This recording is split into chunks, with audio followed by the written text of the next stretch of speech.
Yan na, may vertical clearance siya na 4.85 meter.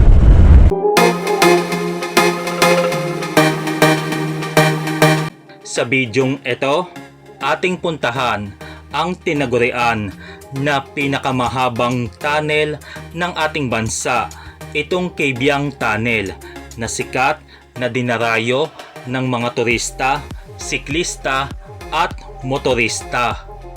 At parang napasok ako sa ibang dimensyon. Ibang-iba talaga sa personal.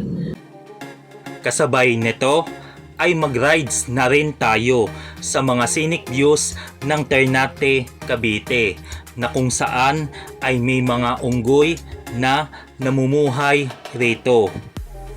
As of this moment, wala pa tayong nakikitang unggoy dito. May makita kaya tayong unggoy dito?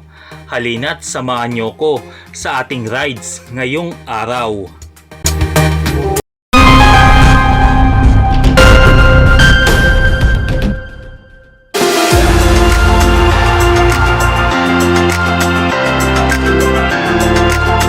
Alright mga kapilers, magandang araw at magandang gabi. Matapos po nating mag-enjoy sa Maragondon Sanctuary, ay syempre palalagpasin ba natin na hindi mapuntahan ang isa sa pinakamahabang tunnel sa Pilipinas na Cabiang Tunnel? Syempre, dadayuhin natin yan. Kaya tara, let's go! Cabiang Tunnel, here I come. Bale, magmula po doon sa dagat ng Maragondon Sanctuary ay mahigit 1 kilometro lamang ang ating tatahakin. Dedire-diretso pa rin tayo. Wow, napakasarap talagang mag-ride dito, oh. Ang ganda ng daan, ma-aspalto. Pero pagdating na dun sa may kabila, sa may Ternate, hindi pa siya naka-aspalto. At ito pa ulit ang pangalawang view deck. At ito yung Riders Wall. Riders Wall. Excited na ako dahil first time ko itong mapupuntahan. Bali, pinapanood ko lamang ito sa mga kapwa nating siklista, motorista, kapwa nating content creator. Pero ngayong araw at sa pagkakataong ito ay masisilayan na natin ang Cabiang Tunnel. Let's go pa rin! Let's go! Let's go! Let's go na namang muli!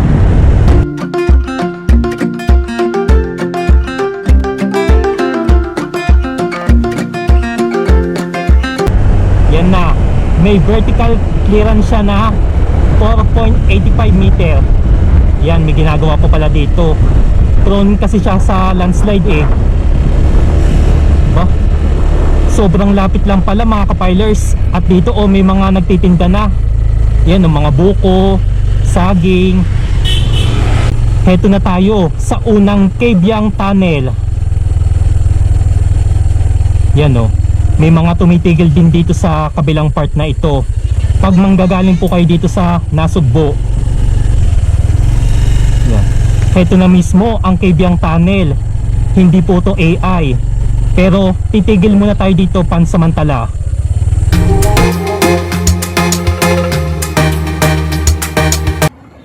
Alright, pansamantala po muna akong tumigil dito sa may Cabiang Tunnel na nakaharap papunta sa Nasugbo, Batangas. Yan, kada dadaan dito maririnig mo ang mga hugong o mga busina ng mga sasakyan at motor dito. Kasi kapag dadaan daw dito ay kailangan daw magbusina bilang respeto daw sa mga hindi nakikita daw na mga nilalang. Ibang-iba talaga sa personal na makarating ako dito. At pagkatapos natin dito ay syempre ay lalarga tayo dito sa may kabila. Alright, ayan na. Papasok na tayo dito sa Cabiang Tunnel. Woo! Bubusina muna tayo. Grabe, nakakanginig ng laman para sa akin. At parang napasok ako sa ibang dimensyon. Grabe, ganito kahaba sa ibaba ng tunnel. napaka-solid na experience to. At ayan no, lalabas na tayo dito sa may kabilang ibayo ng tunnel. At dito sa part na to, medyo ay marami din palang nagtitinda dito, kabi-kabila. Kahit weekdays tayo pumunta, medyo marami pa rin ang nadayo. Titigil muna tayo dito at babalik na tayo doon at tatambay muna tayo doon pansamantala. Antayin lang natin itong makalagpas ang mga motorista. Yan, okay na. Yan o. Ganito ang sitwasyon ngayon kapag weekdays. Hindi po ito kagaya ng Sabado at Linggo na malapiesta sa dami ng tao dito. At ito na po yung kabila ng Kabyang Tunnel.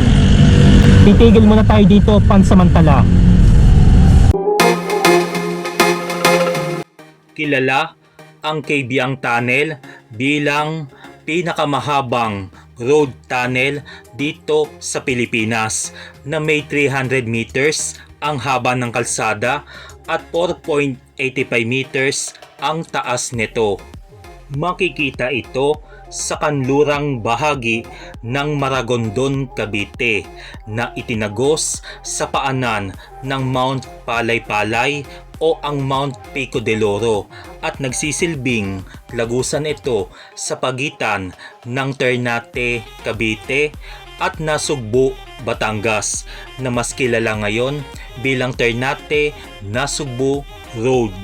Nagsimula ang proyektong ito noong 1994 pero dahil sa issue ng right of way ay naantala pa ito ng ilang taon.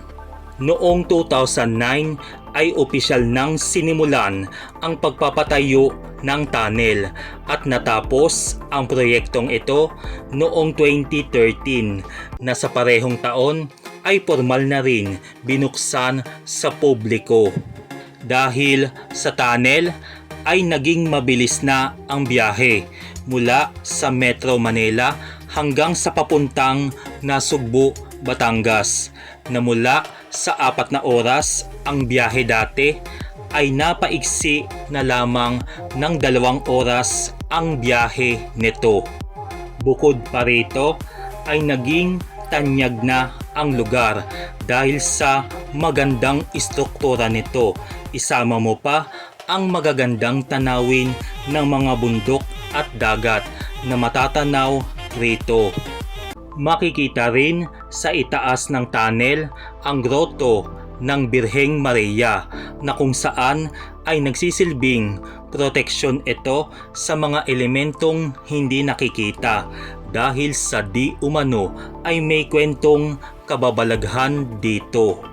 Pero ganun pa man ay hindi matawaran ang pagdayo ng karamihan sa atin upang makapag-relax, unwind at damahin ang preskong paligid nito. Mag-time check po muna tayo at ang oras ngayon ay 3:00 na po ng hapon dito po sa kabilang side ng Kabyang Tunnel patungo po sa bayan ng Ternate, Cavite. At sa dinami-dami ng aking minahal, joke, eto na. At sa labadami, labango, labalinis din, Mr. Clean. Oh, kung naaalala nyo pala si Mr. Clean na paborito nyong sabon panlaba dati, lalayo pa ba kayo? Nandito na sa inyong harapan si Mr. Clean. Yan o. Oh, diba? Kamukha ko rin si Mr. Clean. Oh. Hindi, eto na. At sa dinami-dami po ng dumarayo dito sa Kabyang Tunnel, matagal-tagal ko na tong inasam na makarating po dito. At sa pagkakataong ito ay narito na tayo sa iconic na Kabyang Tunnel na nagduduktong po dito sa bayan ng Nasugbu at Ternate, Cavite. Hello, ayan. Kumaway po siya sa camera. Shoutout po. Yan, shout out po kay Utoy. Utoy, pangalan ko Utoy. Hehe. Shoot tayo dyan. Yan no. Nakakatuwa talaga mga kapilots to. Minsan ko si Edgar. Sino yan? Edgar. Edgar. Shoutout. Follow niyo siya. Yun, salamat.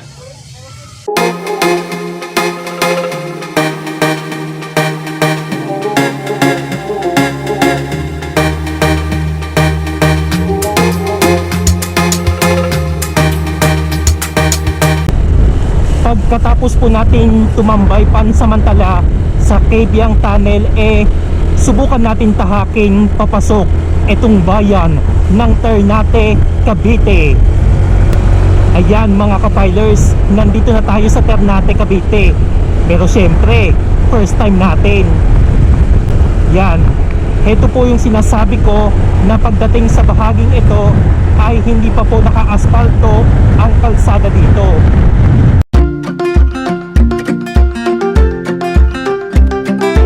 Tayo ay mag-road trip muna. At tayo ay mag-i-spot o maghahanap ng unggoy.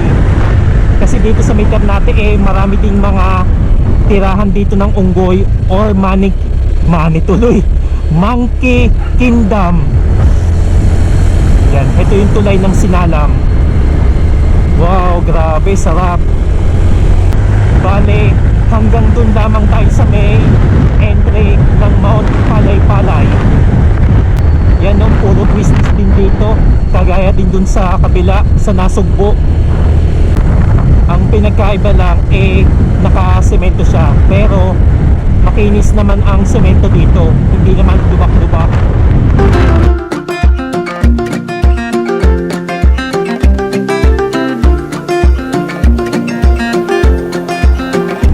Be-banking tayo dito sa kurbada. Banking you. Tapos kukurbada dito, pakaliwa.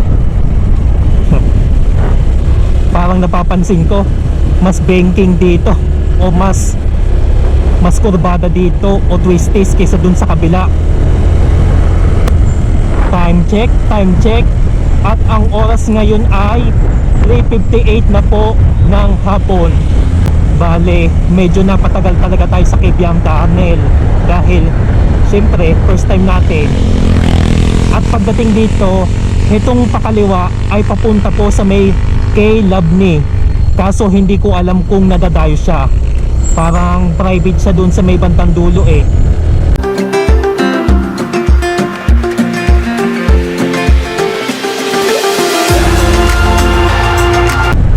At pagdating dito asfaltado na ang mga kalsada dito. At syempre, kung may maiispatan tayong unggoy, syempre titigilan natin, mag-i-stop over tayo. Kaso hindi natin sila pwedeng pakainin kasi ayon sa napanood ko wag daw papakainin dahil kumbaga masasanay sila sa tao na kumbaga parang hahanap-hanapin nila na masasanay sila na nabibigyan sila ng pagkain. Twisties pa mo talaga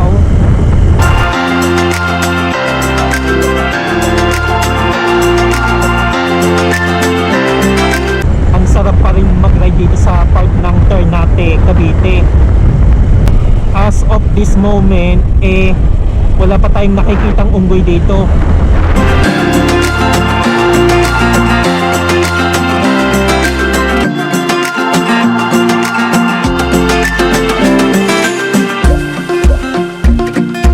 Ang lamig dito dahil nga napapalibutan ito ng mga mararaming puno at matataas na bundok. Kaya no wonder kung bakit nga ba binabalik-balikan ng mga turista at motorista itong lugar na ito.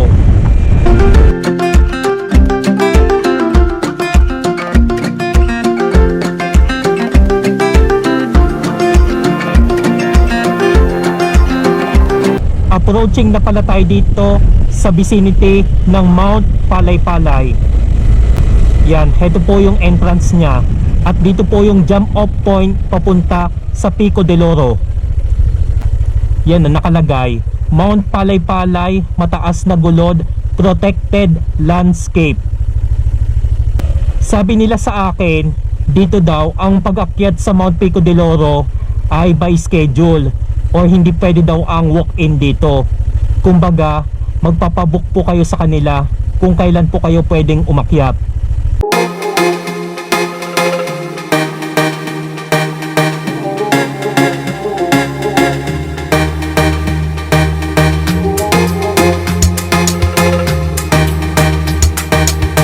At pagkatapos natin dito ay diretsuhin pa natin doon. Tingnan nga natin kung makakahanap pa rin tayo ng unggoy. Kapag wala, edi uwi na lang tayo. Basta dito may maiispatan ka ng unggoy dito Minsan kasi pag maraming mga nakatigil dito sa part na to, ibig sabihin may mga naglalabasan unggoy. Medyo negative tayo ngayon para wala tayong naiispatang mga unggoy.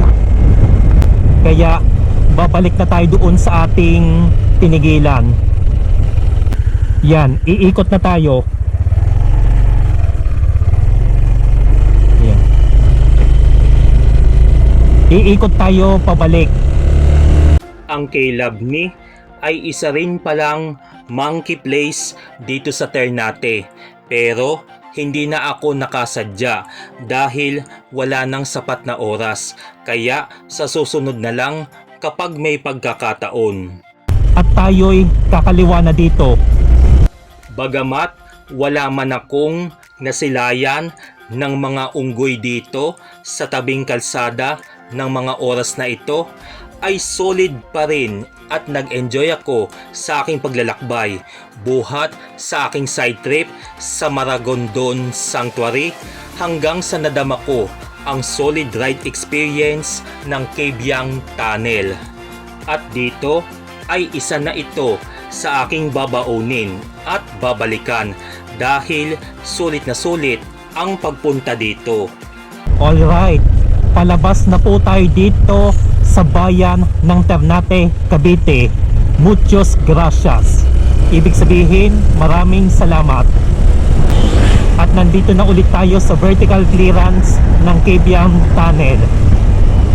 Ay muli na tayong dumaan.